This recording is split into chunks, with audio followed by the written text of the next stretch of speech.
सहयोगियों का बहुत बहुत शुक्रिया। उधर सीमा पर भारत के सख्त रुख का असर अब चीन के बाद पाकिस्तान पर भी पड़ने लगा है। एलओसी पर भारतीय फौज की सख्ती के बाद पाकिस्तान बैकफुट पर आ गया। डीजीएमओ स्तर की बातचीत में पाकिस्तान ने संघर्ष विराम का पालन करने समेत कई मुद्दों पर सहमति जताई है। पाकिस्तान दोनों देशों के बीच हुए सभी समझौतों का पालन करने के लिए राजी हो गया है।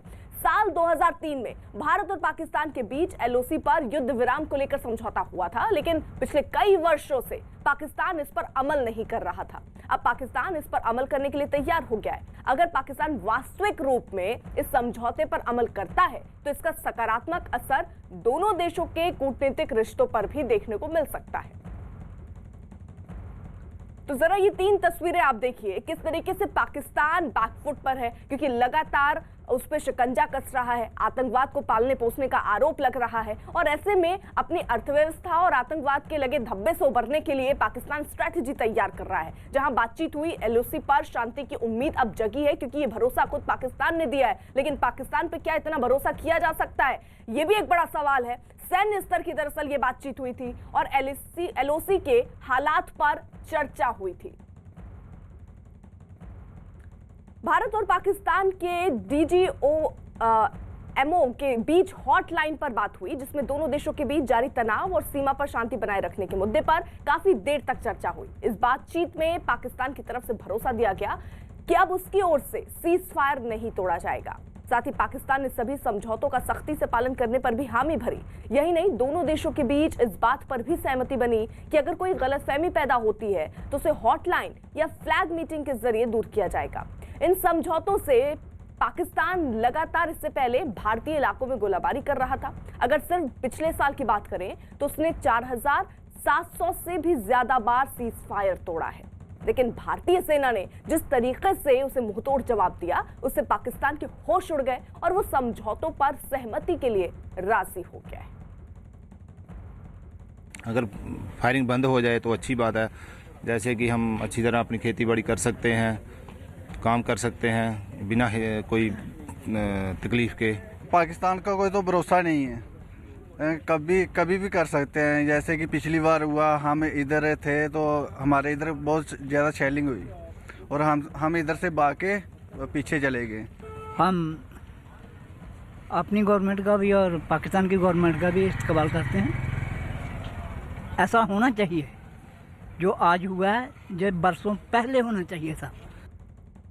कुछ खास सहयोगी इस वक्त साथ हैं। श्रीनगर से रिफत अब्दुल्ला हमारे साथ हमारे सहयोगी मौजूद हैं, जम्मू से पवन शर्मा हमारे साथ हैं और नोएडा से आदित्य राजकौल हमारे साथ हैं। पहले जल्दी से रुख रिफत अब्दुल्ला का कर लेते हैं। रिफत, जैसे जम्मू कश्मीर के जो नागरिक हैं वो भी कह रहे हैं कि पाकिस्तान पे भरोसा किया नहीं जा सकता है, लेकिन फिर भी जो पहल हुई है वो अच्छी दिशा की ओर है। देखिए अर्पिता, हर किसी ने स्वागत किया इस डिसीजन का, क्योंकि बहुत ज़्यादा सीज फायर वायलेशंस हो रही थी। क्योंकि 17 साल पहले सीज फायर एग्रीमेंट किया गया था कि बॉर्डर्स पे या एलओसी पे कोई फायरिंग नहीं होगी दोनों साइड से, लेकिन जिस तरीके से लगातार सीज फायर वायलेशंस हो रही थी और आप ही ने बताया कि 4000 के करीब सीज फायर वायलेशंस अगर एक साल में होती हैं तो उसका मतलब कि कहीं सीज फायर एग्रीमेंट था ही नहीं, उसको लगातार वायलेट किया जा रहा था। लेकिन अब चूंकि अब एग्रीमेंट के बारे में ये कहा जा रहा है कि लेफ्टिनेंट सुप्रीत इसको रेस्पेक्ट किया जाएगा और दोनों आर्मीज के दरमियान अब नए से हम ये कह सकते हैं एक महादा तय हुआ और अगर इस पे अमल हो जाता है तो लोग खुश होंगे, न सिर्फ इस पार बल्कि उस पार भी। क्योंकि सबसे ज़्यादा जो परेशानियां होती थी वो एलओसी के करीब रहने वाले लोगों को होती थी। कश्मीर में 3 डिस्ट्रिक्ट एलओसी के साथ सटे हुए हैं, चाहे वो कुपवारा हो, बारामुल्ला हो या बांडीपोरा का गुरेज का एरिया हो। इसी तरीके से जम्मू में राजौरी और पुंछ जो है वो एलओसी के करीब था। और आज जब भी कभी फायरिंग होती थी उस पार से और इस पार से बाद में फायरिंग होती थी, रिटाइलेशन होती थी, तो आर पार रहने वाले लोग एलओसी के करीब सबसे ज़्यादा मुतासिर होते थे। काफ़ी जानी नुकसान हुआ,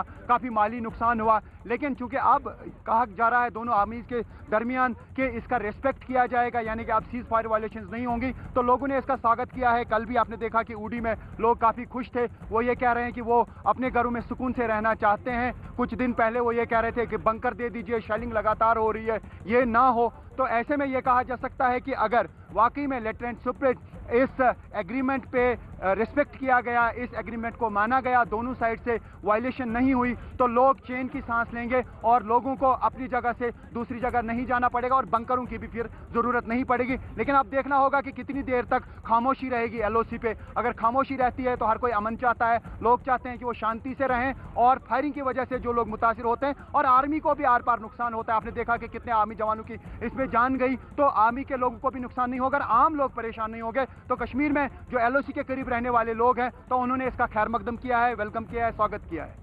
बिल्कुल रही जरा सा। देखिए, हाल के वर्षों में फायरिंग की घटनाओं में हुए इजाफे के बीच इस समझौते से सीमा पर रहने वाले नागरिकों को नई उम्मीद जगी है। सीमा पार से लगातार हो रही फायरिंग से मकानों को तो नुकसान पहुंचता ही है, खेती के काम रुक जाते हैं, बच्चे स्कूल नहीं जा पाते हैं। गोलीबारी का सबसे बुरा प्रभाव तो स्कूल कॉलेज जाने वाले छात्र छात्राओं की पढ़ाई पर पड़ता है। गोलीबारी के चलते कई दिन तक स्कूल कॉलेज बंद रहते हैं। कई बार तो पाकिस्तानी सेना ने स्कूलों को निशाना बनाया है। लोगों के मुताबिक अब अगर गोलीबारी बंद होती है तो इससे नियंत्रण रेखा के लोगों को राहत मिलेगी, बच्चों की पढ़ाई पर भी असर नहीं पड़ेगा। मोदी साहब को ये मुबारकबाद पेश करना चाहते हैं और दिली तौर पर उनके मशकूर हैं कि उन्होंने ये फैसला किया और हमारे और पाकिस्तान के दरमियान जो है ये फायरिंग बंद की, और इंशाल्लाह हमारा भविष्य जो है, फ्यूचर जो है वो ज़रूर बहुत ही अच्छा होगा। ये मुबारक हो कि बहुत अच्छा स्टेप ये उठाया है, और भी बड़ी उम्मीद है हम लोगों को। हम चाहते हैं कि बॉर्डर पर अमन हो। ये दोनों मुल्क इस किस्म का कदम उठाएं तो गरीबी चीज़ की नाम ही हमारे पास नहीं रहती। इसमें कोई शक नहीं कि हर दो मुल्क जो हैं वो इन जंगों की वजह से जो है वो गरीब है। पवन भी हमारे साथ मौजूद है। और पवन, देखिए, लोग जो हैं वो उस बात से बेहद खुश हैं। पाकिस्तान अगर ऐसा करता है, सीज़फायर का उल्लंघन नहीं करता है, तो वहां रहने वाले लोगों के लिए बहुत राहत होगी। अब बिल्कुल देखिए, इस समय अगर हम बात करें जो सीज़ फायर एग्रीमेंट दोनों देशों के बीच हुआ है, उसे हालांकि पहले भी 2003 में हुआ था, उसके बाद कई बार वो टूटा है, एलओसी के ऊपर और अंतर्राष्ट्रीय सीमा पर फायरिंग हुई है। लेकिन जो अभी जो एग्रीमेंट हुआ उससे लोगों में एक उम्मीद है, क्योंकि अंतर्राष्ट्रीय सीमा से लेकर एलओसी तक 190 किलोमीटर यहाँ पर अंतर्राष्ट्रीय सीमा है और लगभग 750 किलोमीटर एलओसी है। तो यहाँ पर 3 से लेकर 4000 के करीब ऐसे गाँव हैं जो बिल्कुल बॉर्डर के साथ सटे हुए हैं, उस पार भी और इस पार भी। नुकसान दोनों तरफ होता है, जब फायरिंग होती है, शेलिंग होती है, नुकसान बहुत ज़्यादा होता है। लेकिन पाकिस्तान की नीयत ऐसी रही है कि उसने हर बार धोखा दिया है। इस बार भी जो अभी एग्रीमेंट हुआ है, जो भारतीय सेना का दबाव है, जिस तरह से चीन घुटने टेकने पर मजबूर हुआ है, पाकिस्तान को भी मजबूर होना पड़ा है, क्योंकि एलओसी के ऊपर और अंतर्राष्ट्रीय सीमा के ऊपर भारतीय सेना की ओर से कड़ी कार्रवाई जवाबी जो है वो पाकिस्तान के खिलाफ की गई है। लेकिन जो फैसला हुआ है उसे लेकर आम लोग काफ़ी खुश हैं।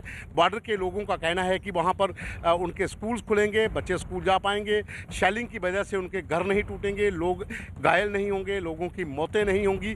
तो जाहिर सी बात है कि इस एग्रीमेंट से सीमावर्ती लोग जो हैं वो खुश जरूर हैं। लेकिन कहीं ना कहीं उनके अंदर ये भी बात सता रही है कि पहले भी 2003 में जिस तरह से सीज फायर एग्रीमेंट हुआ था और उसके बाद अचानक बहुत ज़्यादा शेलिंग पाकिस्तान की तरफ से की गई थी, और कठुआ से लेकर अखनूर तक लगभग 120 के करीब गाँव ऐसे थे जिन लोगों को अपने घर छोड़कर शहर में आके रहना पड़ा था, या फिर कैंप्स लगाए गए थे जहाँ पर लोगों को माइग्रेट होकर वहाँ पर रातें गुजारनी पड़ी थी। तो ऐसा लोग नहीं चाहते हैं कि दोबारा हो और पाकिस्तान फिर ऐसा एग्रीमेंट को तोड़े। लोग चाहते हैं कि ऐसा अमन बना रहे, वो एलओसी हो या फिर अंतर्राष्ट्रीय सीमा हो, दोनों तरफ जो है, जो गांव हैं, जो पाकिस्तान के गांव हैं, वहाँ पर भी नुकसान होता है, और भारतीय क्षेत्र के जो गांव हैं यहाँ पर भी शेलिंग से बहुत ज़्यादा नुकसान होता है। तो इसका राजनीतिक अगर बात करें तो पॉलिटिकल लीडर्स जो हैं वो भी इसका वेलकम कर रहे हैं और एक अच्छा संकेत मान रहे हैं कि पाकिस्तान और भारत के बीच जो एग्रीमेंट इस समय हुआ है एलओसी के ऊपर सीज फायर का, उसे लेकर लोगों के अंदर एक खुशी की लहर जरूर है। ठीक है पवन, रहिए साथ। देखिए, पाकिस्तान की तरफ से शांति का वादा करने के बाद अब कश्मीर के लोग उम्मीद कर रहे हैं कि जिंदगी पटरी पर आ जाएगी, क्योंकि रोज रोज की गोलाबारी की वजह से यहाँ के लोगों को काफी दिक्कतें हो रही थी। नियंत्रण रेखा के पास के गांवों के लोग बेहद खुश हैं, लेकिन लोगों को अभी भी पाकिस्तान पर भरोसा नहीं है। आज हिंदुस्तान और पाकिस्तान फौज के डायरेक्टर जनरलों के माबैन सीज फायर के मायदे के मुतल्लक एग्रीमेंट हुआ। हम बॉर्डरों पर रहने वाले लोग उसका खैर मकदम करते हैं। ये सीज फायर दोनों मुल्कों में हुआ, अच्छी बात है। हम लोग भी सेफ हो गए। बॉर्डर एरियाज के जितने भी यहाँ पुंछ से, उड़ी से, टंडार से या किसी भी साइड से थे बहुत खुश हुए। क्योंकि नुकसान आखिर हम गरीबों का ही होता है। आज जो ये मीटिंग हुई है DGMO के बीच में, इंडिया पाकिस्तान के बीच में, इन्होंने जो सीज़ फायर के लिए जो मुआहदा किया है उसको सुन के हमारे यहाँ लोगों में और हमें बहुत एक खुशी की लहर दौड़ी है, क्योंकि आए दिन यहाँ पे गोलाबारी होती रहती थी, दोनों साइड से कश्मीरी अवाम मरती रहती थी। तो रिफत, बैकफुट पर तो पाकिस्तान दिख रहा है, जरा आपके पास आसपास कोई लोग हो तो उनसे भी बात कीजिए, या जिनसे आपने बात की हो वो क्या कह रहे हैं, क्या भरोसा कर पाएंगे वो पाकिस्तान पर? देखिए, जिस तरीके से उड़ी से हमने कल बात की थी उड़ी में लोगों के साथ, तो उन्होंने साफ कहा कि वो काफ़ी खुश हैं और उनको उम्मीद है कि अब सीज़ फायर वायलेशन नहीं होगी, अब फायरिंग नहीं होगी, अब गन गैरेज खासतौर से LOC के करीब नहीं होगी। काफ़ी खुशी थी उनमें और उनका यही कहना है कि ये सीज़ फायर एग्रीमेंट जो है उसकी रिस्पेक्ट की जानी चाहिए ताकि वहाँ पर अमन रहे, क्योंकि जब फायरिंग होती है, जैसे मैंने कहा, इस पार भी लोगों को नुकसान होता है, उस पार भी आर्मीज़ को नुकसान होता है। मैं यहाँ पे इस वक्त गुलमर्ग में हूँ। गुलमर्ग में आपको दिखाना चाहूँगा, इस तरीके से जो है पिकेट्स होती हैं, माउंटेन्स पे बर्फ़ से ढकी हुई होती हैं माउंटेन्स, और उस पे भी आर्मी के पोस्ट लगे हुए होते हैं। हालांकि यहाँ पे आज खेलो इंडिया गेम्स का इनॉग्रेशन होने जा रहा है अभी थोड़ी देर बाद, लेकिन ये कहा जा सकता है कि बाकी लोग जो LOC के करीब रहने वाले लोग हैं वो इसी तरीके के पहाड़ों पे रहते हैं और मुश्किल हालात में उनकी वैसे ही ज़िंदगी होती है, लेकिन जब फायरिंग होती है तो फिर उन्हें सर छुपाने के लिए जगह नहीं मिलती है। वो लगातार मुतालबा कर रहे थे कि उनको बंकर्स दिए जाएं, हालांकि सरकार ने स्कीम बनाई थी, उनको बंकर्स अब दिए जा रहे थे, लेकिन अब चूंकि बात की गई है दोनों आर्मीज़ के दरमियान, अब ये कहा जा रहा है कि इसका रिस्पेक्ट किया जाएगा। जो सीज़ फायर एग्रीमेंट बना था 2003 में, 17 साल पहले ये एग्रीमेंट किया गया था, लेकिन उसके बाद हमने देखा लगातार सीज़ फायर वायलेशंस हो रही थी, खासतौर से LOC पे, न सिर्फ पुंछ राजौरी में बल्कि कश्मीर के जो डिस्ट्रिक्ट्स हैं, 3 डिस्ट्रिक्ट्स उड़ी के एरिया में जो है सीज़ फायर वायलेशन होती थी। टंगरार, केरन, करना, गुरेज, बहुत ज़्यादा लोग मुतासिर हो रहे थे और लोगों को काफ़ी नुकसान हुआ, जानी नुकसान भी हुआ, माली नुकसान भी हुआ। लोग खुशी का इजहार कर रहे हैं कि इंडियन आर्मी और पाकिस्तान आर्मी के दरमियान अब ये समझौता हुआ है कि अब सीज़ फायर एग्रीमेंट बिल्कुल, यानी देखिए अभी तो लोग राहत की सांस ले रहे हैं कि वो जो स्थिति जिससे उनको रोज 2-4 होना पड़ रहा था, उससे फिलहाल उन्हें 2-4 नहीं होना पड़ेगा। उधर अमेरिका ने भारत और पाकिस्तान के बीच संघर्ष विराम का स्वागत किया। US विदेश मंत्रालय ने इसे शांति की तरफ बढ़ाया कदम बताया। We welcome the joint statement between India and Pakistan that the two countries have agreed to maintain strict observance of a ceasefire along the line of control starting on February 25th. वहीं संयुक्त राष्ट्र महासचिव ने भी संघर्ष विराम पर भारत और पाकिस्तान के संयुक्त बयान का स्वागत किया। संयुक्त राष्ट्र महासचिव के मुताबिक ये सकारात्मक कदम दोनों देशों के बीच भविष्य में संवाद के लिए एक अवसर प्रदान करेगा। The Secretary General is encouraged by the joint statement issued by the militaries of India and Pakistan on their agreement to observing the ceasefire at the line of control in Kashmir and engaging through established mechanisms. He hopes that this positive step will provide an opportunity for further dialogue. तो आदित्य देखिए, अब तमाम जो देश हैं वो भी तारीफ कर रहे हैं कि चलिए पाकिस्तान और भारत की जो स्थिति है वो सुधर जाएगी, लेकिन पाकिस्तान पर भरोसा करना बड़ा सवाल है, क्योंकि 2003 में भी ऐसी बातचीत हुई, समझौता हुआ, सब उसके बावजूद हमने देखी किस तरीके की तस्वीर रही। अब कितनी उम्मीद की जाए कि पाकिस्तान सुधर जाएगा? जी अर्पिता, आपने बिल्कुल सही कहा कि पहले भी बहुत बार भारत ने पाकिस्तान का भरोसा किया, लेकिन पाकिस्तान ने फिर से पीछे से वार किया, और इस बार भी हमने यही देखा कि निचले स्तर पर भी और ऊपर के स्तर पर भी बातचीत चलती रही।